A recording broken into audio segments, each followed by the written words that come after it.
Shalom. I want to start by giving all praise to Yahweh, Ba'asham Yahushai, Waharuka Kudash, double honor to the apostles and elders of Great Millstone, and peace salutation to Yakim across the earth for doing his work in sincerity and in truth.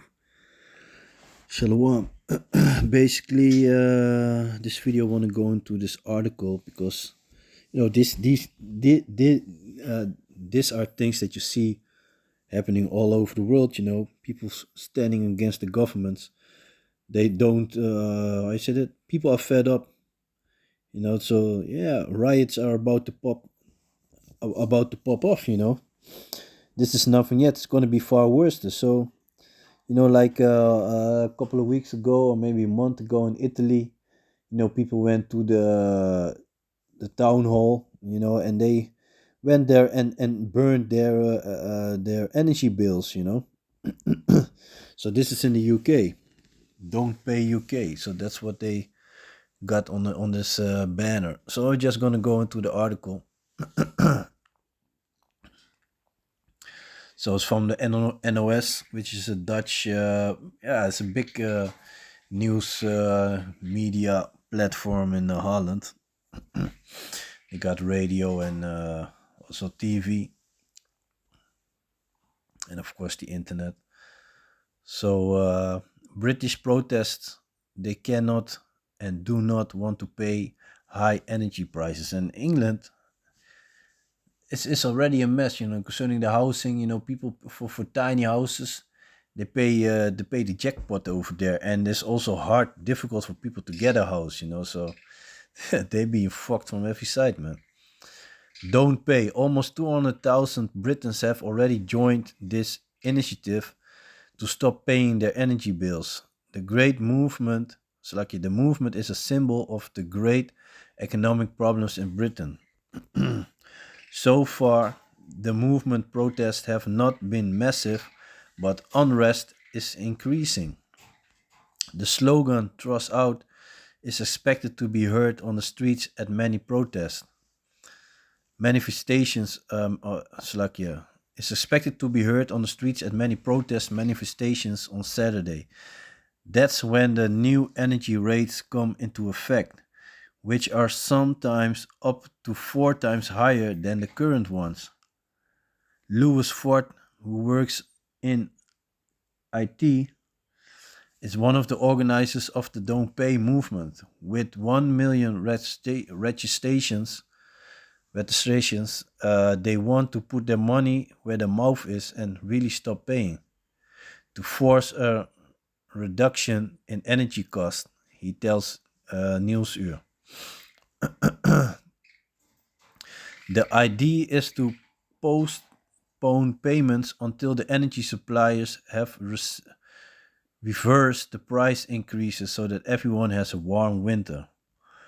The government of Prime Minister Liz Truss announced a price ceiling for energy costs as of the 1st of October. Each household pays a maximum of 3,000 euros annually in energy costs, but that is still too much for many low incomes Britons, from whom the problems are now too great. So big that parallels are even being drawn with 1990, when riots broke out over Prime Minister Margaret Thatcher's new tax system. The Don't Pay movement is trying to imitate Thatcher's protest against the poll tax, which is the same for all incomes, that eventually resulted in her departure in November 1990, said Martin Farr, professor of modern history at Newcastle University. The unrest is so great because the problems are broader than just the energy bill. A drama threatens to unfold in the mortgage market too. See Steve Walters, who works for mortgage lender. Mortgages interest rates are rising rapidly, expected to be between 7 and 10%. Many Britons have a variable interest rate, which is therefore regularly adjusted. People have to make terrible choices. Yesterday I had a customer who wants to live smaller to be able to pay his expenses, says Walters. Yeah, that's beautiful, man. This Deuteronomy 30 and 7, because a lot of Edomites also, of course, Jake, you got Jake suffering also there. But, you know, nobody perished being innocent. Job 4 and 7. So, but yeah, you see, these heathens, they not getting spared. The expensive groceries also led to major problems. The food banks are busy. More than 2 million Britons already use it. It is also busy at the supermarket for the poor, a shop where you can buy 4 products for a pound. The expectation of many economists is that the tax cuts of the British cabinet will not help. The UK plans boil down to trickle down economics, the idea that lower taxes for higher incomes earners also help lower income groups, but the plans have the opposite effect, says economist Matthijs Bouwman. The richest Britons now gain about 10,000 pounds a year, and the poorest Britons 22 lbs. Professor of Recent History Martin Farr speaks about the unique, serious situation: Brexit, the C-19 pandemic, Ukraine, energy inflation, that is potentially toxic combinations of things.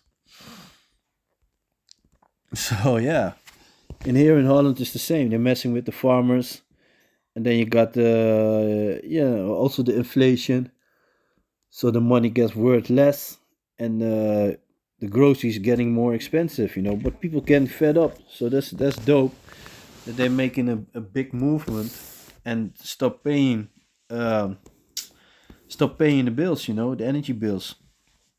But yeah, these are the times that we're in. These are the times that we're in. Second Esdras, let me jump real quick to 9. It shows us that the coming of Yahweh Shai is very close. So this is the book of Second Esdras, chapter 9 and 1. He answered me then and said, measure thou the time diligently in itself, and when thou seest part of the signs pass, which I have told thee before, then shalt thou understand that it is the very same time wherein the highest will begin to visit the world which he made. Yeah, by seeing all these things going on, we realize, those who are in the truth, in the scriptures, occupied in the scriptures, we realize that the coming of Yahweh Shai is very close. And we got to keep in mind, not even Yahweh Shai knows when it's time for him to come back. Let me jump real quick to the book of Matthew, chapter 24, verse 36. But of the day and hour knoweth no man, no, not the angels of heaven, but my Father only. But as the days of Noah were, so shall also the coming of the Son of Man be. Yeah, because people were all on party and bullshit, like they are nowadays, party and bullshit. And sudden, so yeah, suddenly shall he come back. Because not even Yahweh Shai knows when it's time for him to come back. Only his Father knows. So yeah. And let me jump to the book of Second Esdras, chapter 15 and verse 16. Because this is what's going on. In Haiti, I saw a clip a couple of weeks ago in Haiti. They're setting things on fire. People fighting against the government. Was it other thing in Bangladesh? Police running away from protesters. So you see it everywhere. These are the times. We are very close to the end. So this is the book of Second Esdras, chapter 15, verse 16. For there shall be sedition among men, and invading one another, they shall not regard their kings nor princes, and the course of their actions shall stand in the power. So if they unite with the bigger the group, the more power they have. And even here in Holland, they don't regard the king anymore. So the king went to some opening some part of a hospital, what that people were standing there yelling at him, calling him a traitor and all that, on different places where the king stopped, people were like, boo, traitor, traitor. They even made a song. I can't remember a song that they were singing in the Dutch. That was kind of funny, man. So yeah, basically, I just wanted to do short video on this because, yeah, these are the times that we are in, and you see these things going on all over the world. Here in Holland with the farmers, so and people being sick and tired. So yeah, it's a matter of time, and yeah, it's a matter of time. Like the scripture said, although it tarry, wait for it. It shall not tarry. The book of Habakkuk, if I'm correct. So yeah, man. So with that, I'm going to give all praise to Yahweh, Ba'asham Yahushai, Wa'arukah Kudash, a double honors to the apostles and elders of Great Millstone for teaching us the scriptures, among other things, and salutations to all Yakim across the earth for doing this work in sincerity and in truth, and shalom to the few sincere sisters who really try their best to please Yahweh, Ba'asham Yahushai. So with that, I'm going to say shalom.